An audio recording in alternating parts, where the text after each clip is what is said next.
Hello అండి, welcome to మినీషా talks. ఈరోజు నేను చామగడ్డ పులుసు ఎట్లా తయారు చేయాలో చెప్తా. ఈ చామగడ్డ పులుసు రైస్కి, చపాతీకి చాలా బాగుంటుంది. కుక్కర్ వేడి కాగానే 2 టేబుల్ స్పూన్స్ ఆయిల్ యాడ్ చేస్తున్నా.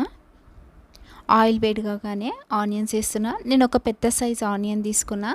దాంతోపాటే కరివేపాకు కూడా యాడ్ చేసిన. ఇవి కొంచెం లైట్గా ఫ్రై చేసుకోవాలి. ఫస్ట్ కొంచెం ఫ్రై అయిన తర్వాత దీంట్లో పచ్చిమిర్చి, పసుపు, అల్లం ఎల్లిగడ్డ పేస్ట్ యాడ్ చేస్తున్నా.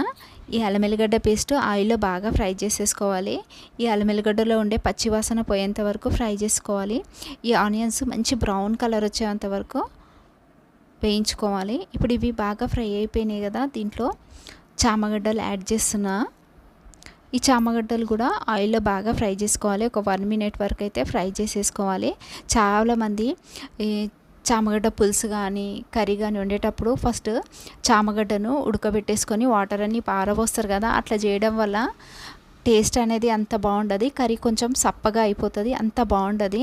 ఇప్పుడు ఇవి బాగా ఫ్రై అయిపోయినాయి కదా, దీంట్లో నేను ఇప్పుడు ధనియా పొడి యాడ్ చేస్తున్నా. తర్వాత జీలకర్ర, కారం పొడి, సాల్ట్ వేస్తున్నా. ఇప్పుడు ధనియా పొడి, జీలకర్ర పొడి, కారము ఆయిల్లో బాగా ఫ్రై చేసేసుకోవాలి.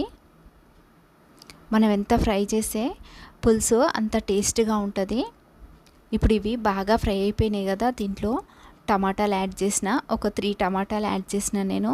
ఈ టమాటాలు కూడా బాగా మెత్తగా అయ్యేంత వరకు ఫ్రై చేసేసుకోవాలి. చాలామంది కుక్కర్లోనే వేస్తున్నాం కదా అనేసి టమాటాలను ఎక్కువ ఫ్రై చేయరు. కానీ ఇట్లా మెత్తగా అయ్యేంత వరకు లిడ్ పెట్టకముందే ఇట్లా బాగా ఉడకబెట్టేసుకోవాలి టమాటాలని. ఇవి ఇప్పుడు సాఫ్ట్గా అయిపోయినాయి కదా, దీంట్లో కొబ్బరి పొడి యాడ్ చేస్తున్నా. ఇట్లా కొబ్బరి పొడి వేయడం వల్ల మంచి గ్రేవీ వస్తుంది పులుసుకి. ఇప్పుడు దీంట్లో కూడా పచ్చివాసన పోయేంత వరకు బాగా ఫ్రై చేసుకోవాలి కొబ్బరి పొడిని. ఇవి ఇప్పుడు బాగా ఫ్రై అయిపోయినాయి కదా, దీంట్లో చింతపండు రసం పోస్తున్నా. మీకు ఎంత పులుపు కావాలో అంత చింతపండు వేసేసుకోండి. ఇప్పుడు దీంట్లో మీకు ఎంత ఎసరు కావాలో అంత వాటర్ పోసేసుకోండి.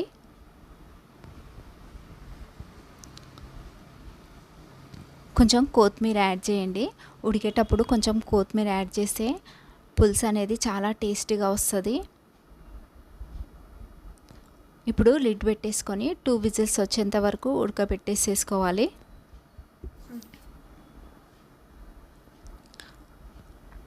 చామగడ్డలు ఫ్రెష్గా ఉంటే 1 విజిల్ అయితే సరిపోతుంది. ఇప్పుడు చామగడ్డలు ఉడికిపోయినాయి కదా, దీంట్లో కొత్తిమీర వేసేసుకొని దించేసేసుకోవాలి. నేను చేసిన ఈ చామగడ్డ పులుసు మీకు నచ్చినట్టయితే లైక్ చేయండి, షేర్ చేయండి, సబ్స్క్రైబ్ చేయండి. Thank you.